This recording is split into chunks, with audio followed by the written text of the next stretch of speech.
Hello guys, Rimpi digital কেটারে তোমাদের সবাইকে স্বাগত। আজ চললাম বাবা মাকে নিয়ে মঠে যাওয়ার উদ্দেশ্যে। তো কিভাবে যাব, কি করব এবং মঠে গিয়ে কী কারণে যাচ্ছি সেটাও তোমাদের সাথে শেয়ার করব। তো তার সাথে জানিয়ে রাখি আজকে রবিবারের শুভ সকাল প্রত্যেককে। এবং সাথে তোমাদের আরও একটি ব্যাপার জানিয়ে রাখি, যেটা আমার একটি ফেসবুক পেজ পৌশালী কৌশিক, তাতেও তোমাদের স্বাগত। তো তোমরা সবাই আমার সাথে থাকো এবং ভিডিওটা দেখতে থাকো। তোমাদের জানাই কিভাবে আটপুর যেতে হয়। তো আটপুর যাওয়ার জন্য আমরা বাড়িপাড়া হয়ে সোজা সিয়াকালা রোড ধরে গজার মোড় চলে গিয়েছিলাম, এবং গজার মোড় থেকে বাঁদিকে 10 কিলোমিটার যাওয়ার পর আমরা পৌঁছেছিলাম আটপুর। বাইকে করে 30 কিলোমিটার পথ অতিক্রম করে আমরা অবশেষে পৌঁছে গেলাম আটপুর রামকৃষ্ণ মঠ। তো আটপুর রামকৃষ্ণ মঠে আমরা এসেছিলাম প্রায় 8-10 জনের মতো।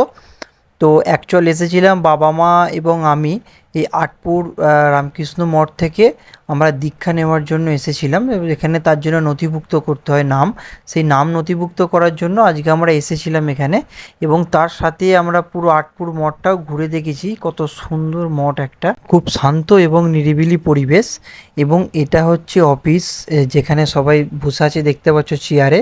এই জায়গাতেই নাম নথিভুক্ত করা হয় দীক্ষা নেওয়ার জন্য। এবং উপরে সমস্ত মনীষীদের ছবি এখানে টাঙানো আছে। এবং এর সাথে বলে রাখি, এটাতে আছে তোমার লাইব্রেরি, এবং এখানে তুমি সমস্ত রকম বই পেয়ে যাবে। আর আমার মেয়ে এখানে কিভাবে খেলা করছে দেখো তোমরা। আরও কিছু তথ্য তোমাদের দিয়ে রাখি, বেলুড় মঠের মতো এখানেও ডাক্তার বসে এবং সমস্ত চিকিৎসার ব্যবস্থা এখানে আছে। এবং এর সাথে তোমরা যদি এখানে মনে করো থাকবো খাবো, তো দেখতেই পাচ্ছ একজনের 7 দিনের 1000 টাকা, একজনের 1 মাসের 5000 টাকা, এবং একজনের 1 বছরের 60,000 টাকা। বেলুড় মঠের মতো এখানেও নিত্য প্রতিদিনের ভোগ সেবার ব্যবস্থা আছে। তো সেই জন্য তোমাদেরকে 10টার সময় ওই যে অফিস দেখালাম যেখানে দীক্ষা নেওয়া হয়, তো সেখানে গিয়ে তোমাদের টিকিট করতে হবে। করার পর এখানে তোমরা ভোগ প্রসাদ পেয়ে যাবে। এবং এখানে রন্ধনশালা এবং ভোগ প্রসাদ খাওয়ানোর সেই জায়গা সমস্ত কিছুই আছে। এবং তোমরা এখানে দেখতে পাবে কত বড় বড় কড়াই যে ভোগ তৈরি হয়, এবং সেটা অনুষ্ঠানে তৈরি হয়, এমনি সময় ছোট কড়াতেই তৈরি হয়। এবং কত লোক এখানে কত রকম কাজে ব্যস্ত আছে সেটাও তোমরা দেখতে পাচ্ছ। রন্ধনশালা থেকে বেরিয়ে বাঁদিকে হাঁটা পথে 2 মিনিট এলেই পড়বে মেন মন্দির, যেটা রামকৃষ্ণ ও সারদা মায়ের মন্দির। এবং দেখো এই হচ্ছে সেই মন্দির। আমি মন্দিরের ভেতরটা তোমাদেরকে ঘুরিয়ে পুরোটা দেখাবো যে কত সুন্দর ভেতরটা। এবং যেটা বেলুড় মঠে ক্যামেরা অ্যালাউ নেই, ছবি তোলা যায় না, এখানে সবটাই করা যায়। তাই তোমাদের ভেতরটা পুরোটা ঘুরিয়ে দেখাতে পারলাম। দেখো মন্দিরের ভেতরটা কত সুন্দর।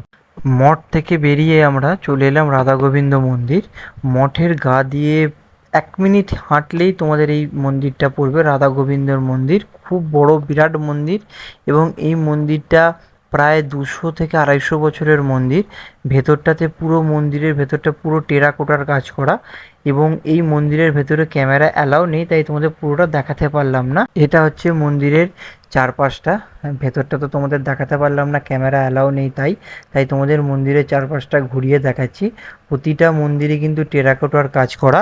এবং এখানে ছোট ছোট অনেকগুলোই মন্দির আছে, তোমরা চাইলে এখানে আসতে পারো। এবং খুবই ভালো লাগবে, কি বলবো, দারুণ লাগবে। তো তোমাদেরকে এই পুরো মন্দির দেখিয়ে, বিবেকানন্দ মঠ সমস্ত কিছু দেখিয়ে এই জায়গাতেই আমার ব্লগটা আমি শেষ করলাম। যদি ভালো লেগে থাকে লাইক, কমেন্ট এবং শেয়ার করে দিও।